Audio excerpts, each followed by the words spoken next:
Assalamualaikum warahmatullahi wabarakatuh. Selamat siang anak-anakku kelas 10. Apa kabarnya? Semoga kita tetap dalam lindungan Allah SWT ya, tetap baik-baik saja, dilindungi dari COVID-19. Saat-saat pandemi seperti ini, anak-anak tetap wajib menjaga kesehatan. Jangan lupa kalau keluar-keluar tetap pakai masker, sediakan hand sanitizer ya. Dan kita harus bisa menjaga pola hidup sehat. Nah, agar imunitas tubuh kita tetap terjaga dan tidak mudah sakit. Oke anak-anak, saya akan melanjutkan materi minggu kemarin, yaitu merupakan teks negosiasi. Sebelum kita melaksanakan pembelajaran siang kali ini, alangkah indahnya jika kita berdoa terlebih dahulu. Berdoa mulai. Oke, berdoa selesai. Nah, jika minggu kemarin tugasnya adalah menunjukkan mana yang teks negosiasi dan mana yang bukan teks negosiasi ya. Pertama-tama saya akan membahas tentang kegiatan 1 dulu. Nah, teks 1 ini memang benar-benar semacam atau benar-benar teks negosiasi. Karena apa? Karena menguntungkan kedua belah pihak ya. Jadi negosiasi sendiri itu harus saling menguntungkan ya. Sedangkan kalimatnya juga menggunakan kalimat tawar-menawar ya. Ini contoh-contoh teksnya, silakan dipahami. Penjual, pembeli.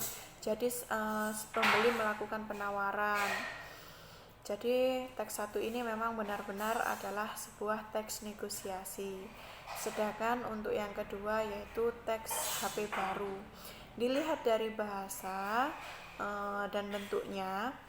Anak-anak, jadi negosiasi sendiri itu tidak melulu berupa dialog ya, jadi bisa berupa paragraf juga. Contohnya teks 2 ini. Nah, HP baru yang isinya ini adalah seorang anak yang meminta ponsel atau HP baru ke orang tuanya dengan alasan-alasan. Akhirnya si bapak ini ya, jadi melakukan ultimatum kepada anaknya, buat apa sih HP ini? Tapi si anak itu bisa meyakinkan bapaknya bahwa HP ini memang betul-betul dibutuhkan ya. Kita lihat pada teksnya ini. Nah, sebegitu pentingkah HP itu bagimu, Nak? Si Rani hampir saja melonjak kegirangan mendengar reaksi ayahnya. Iya ayah, apalagi guru-guru sering menugaskan kami untuk mengirim tugas ke grup Facebook atau mengunggah tugas di blog. Kalau Rani punya HP kan enak, bisa buat diskusi bareng teman-teman sekaligus dapat mengakses internet melalui HP. Nah, Rani bisa memberikan alasan yang tepat kepada ayahnya sehingga si ayah itu membolehkan atau memberikan HP untuk anaknya. Nah, yang namanya saling menguntungkan atau simbiosis mutualisme ya. Jadi si ayah untungnya adalah anaknya belajarnya rajin, si anak lebih giat belajar karena dimudahkan, difasilitasi oleh ponsel baru. Meskipun bentuk negosiasi itu kadang tidak secara jual beli ya, tapi teks 2 ini benar-benar bisa dikatakan bahwa teks tersebut adalah suatu teks negosiasi. Sedangkan teks yang ketiga,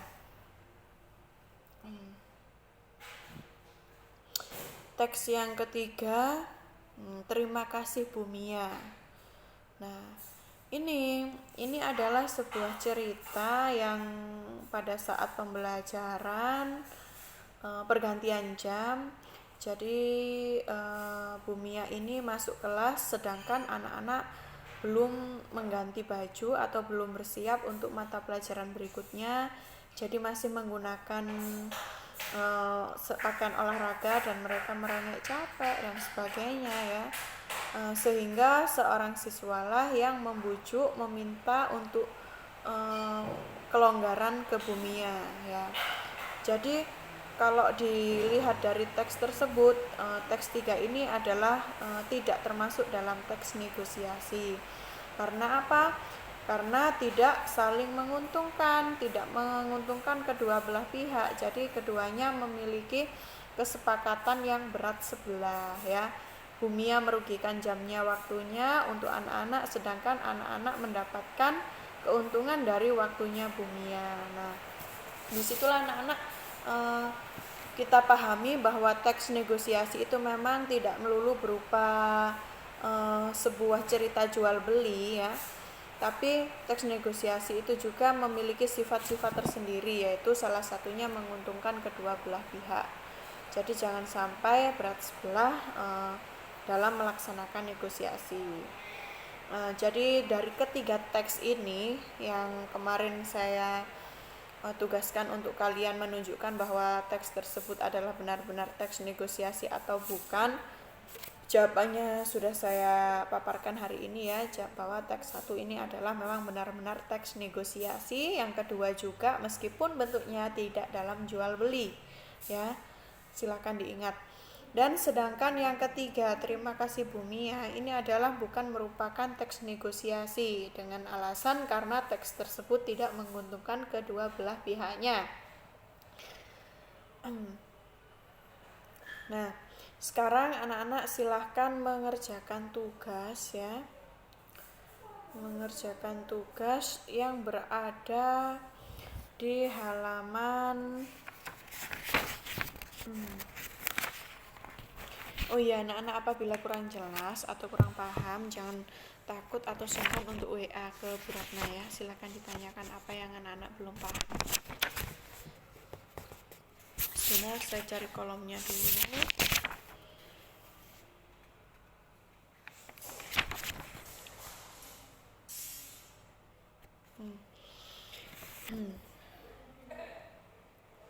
Ini kolomnya berada di halaman, nah ini halaman 159. Faktor penyebab keberhasilan negosiasi sama bukti kutipan.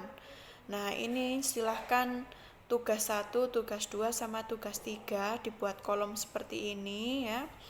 Dan silahkan tuliskan bukti kutipannya bahwa teks tersebut adalah memang benar-benar teks negosiasi. Faktor penyebab keberhasilan teks negosiasi.